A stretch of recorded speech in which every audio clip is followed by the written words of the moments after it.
Everyday Superpower, where we talk body language, relationships, game, human dynamics, and everything in between. Today we've got a good one. We've got a classic one. We've got a crucial one. All right. This is a beautiful, beautiful little tidbit I'm going to teach you today. So before we get into it, two links down in the description. One leads to the catalogue I have created of body language. It's jam packed full of everything you need to know about nonverbal communication. It's free of charge as it's a YouTube playlist, so you'll be able to read people through witnessing and observing their nonverbal communications in real time. Second to that is the Patreon, where you'll join me in watching real life dating footage. I'll show you attraction and repulsion body language as it happens, and you'll see it in the world around you. You'll never forget it. So let's move onwards, shall we?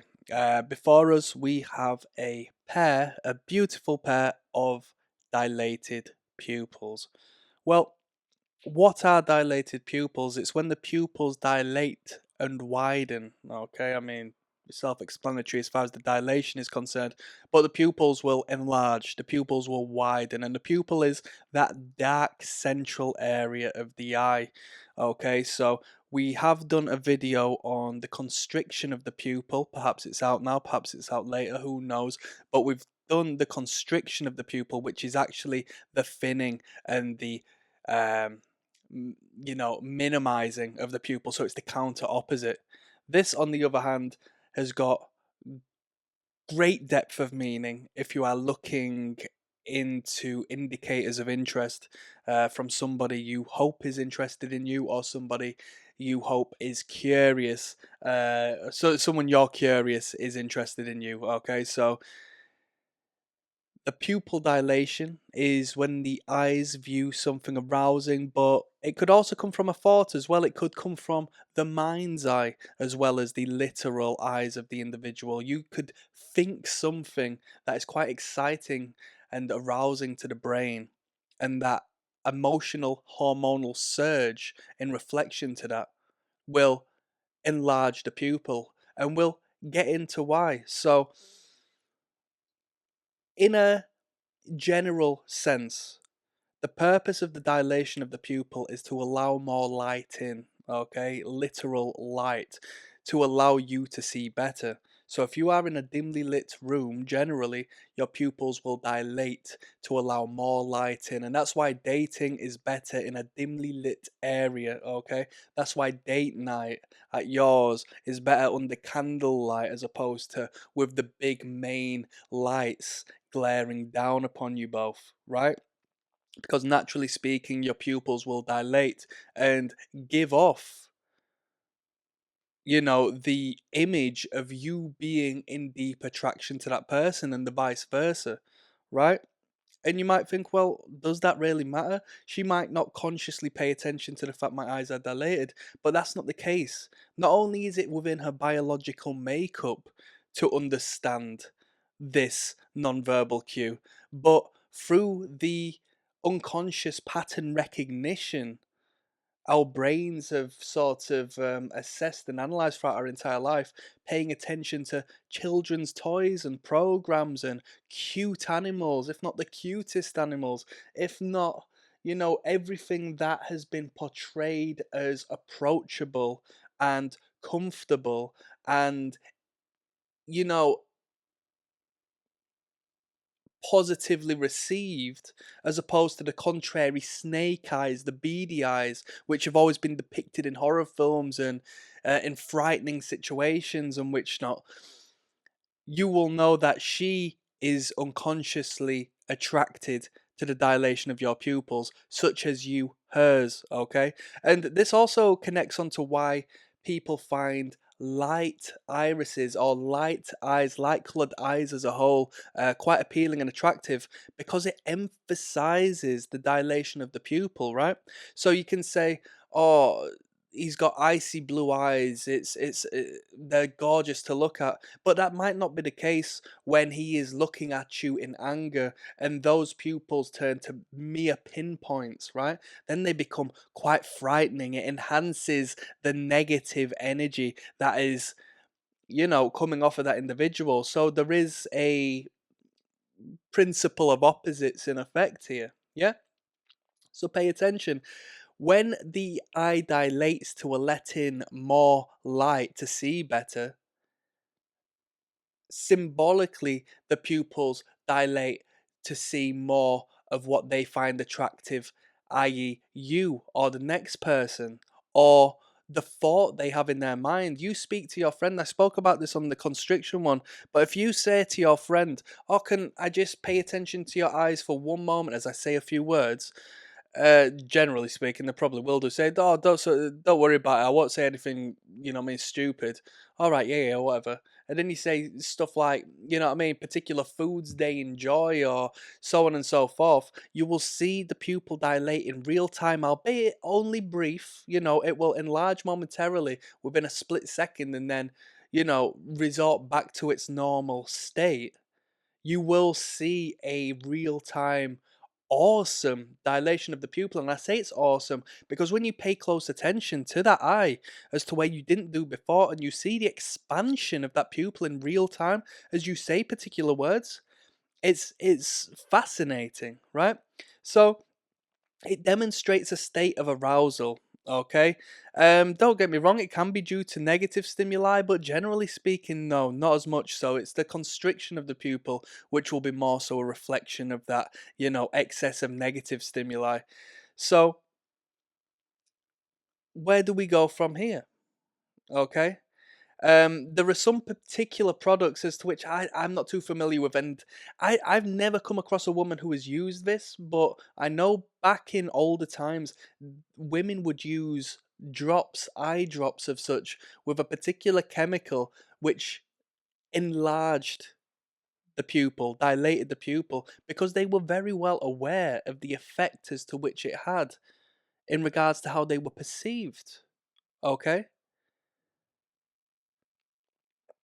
When a woman sees a man she is aroused by, in whichever means, her eyes will become dilated.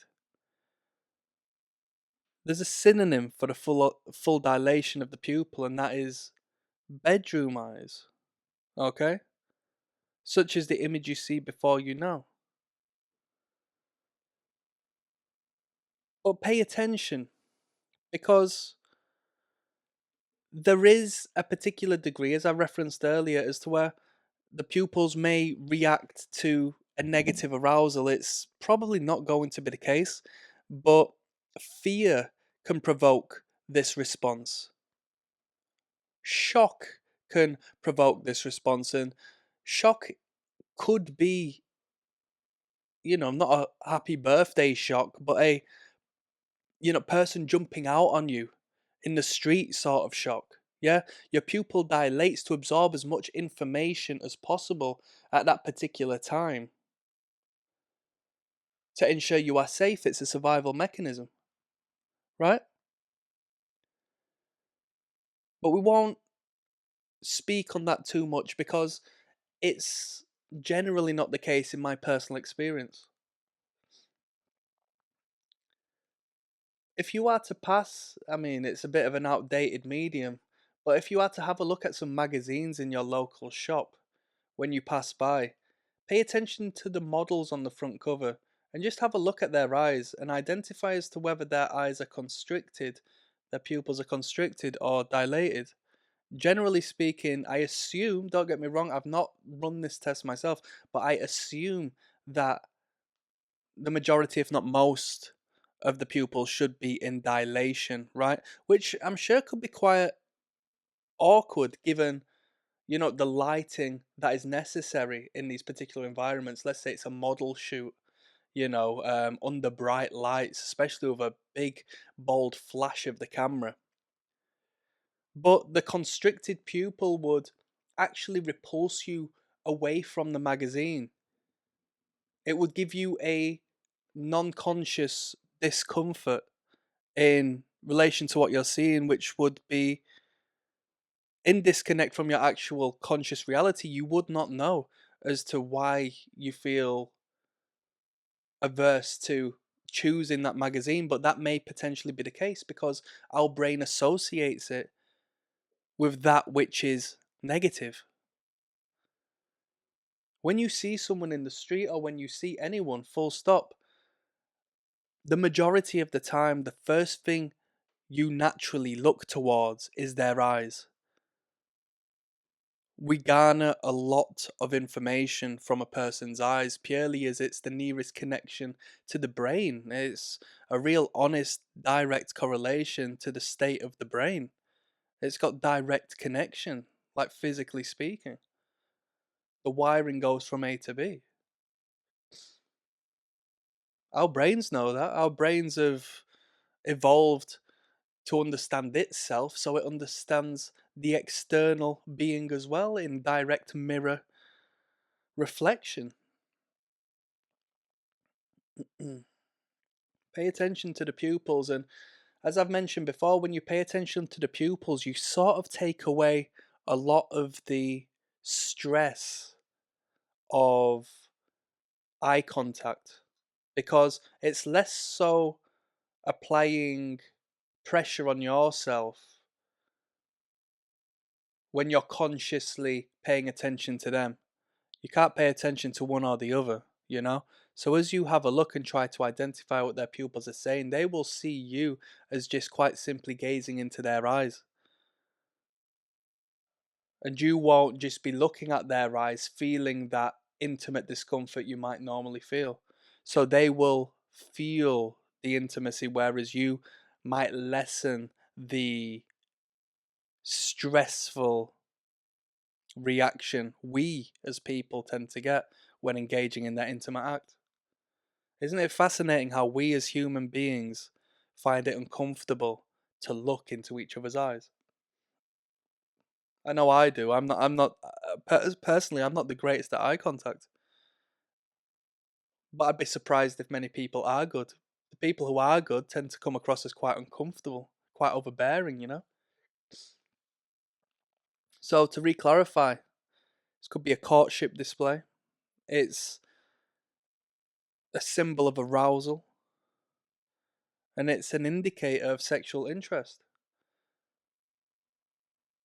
But aside from that, it's attractive, external to the realm of seduction and romantic relations. And that's why we do see, cuddly animals with these big overblown eyes, and why they are utilized in Disney films to showcase that which can be approachable and that which is to be supported and liked and enjoyed. There's a separate realm to it, but it is positive. Hopefully that was some game. Click like and subscribe. Check out the links down below. Peace.